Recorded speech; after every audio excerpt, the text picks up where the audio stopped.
I mean, I'm not one to brag, but like I was pretty brave. Not that he'd ever brag about it, of course.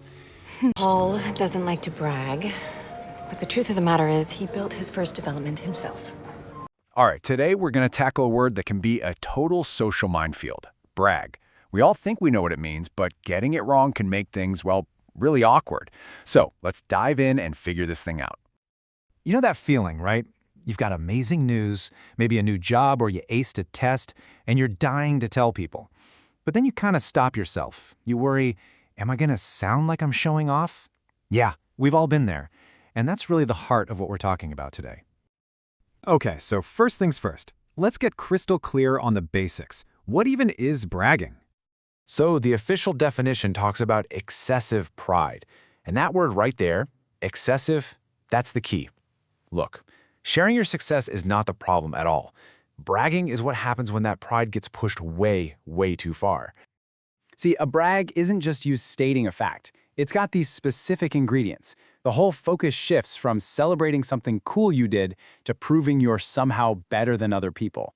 So instead of feeling celebratory, it just feels competitive. It can even be about making others feel a little small. And of course, the main topic is always, always, me, me, me.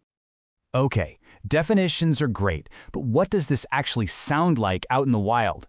Let's check out some real-world examples. Picture this. You're at work. Someone says this.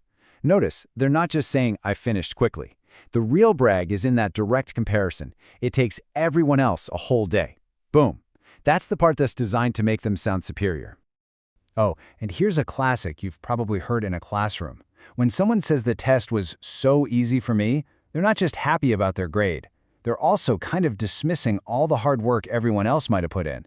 It can make people who actually studied really hard feel like their effort didn't even matter. And then there's this one. Yeah, not subtle at all, right?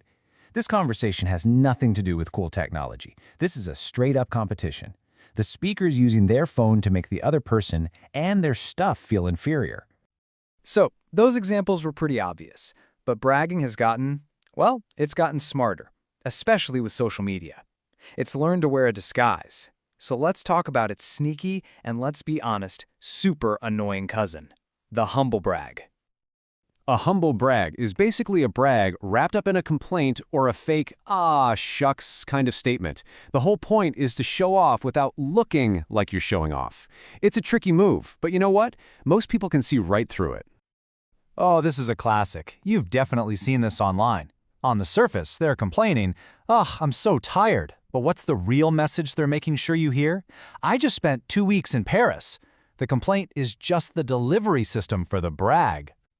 And here's another one. The supposed problem is dealing with all this new attention. But come on, what's the real purpose of this sentence? It's to announce, hey everyone, I got a big promotion.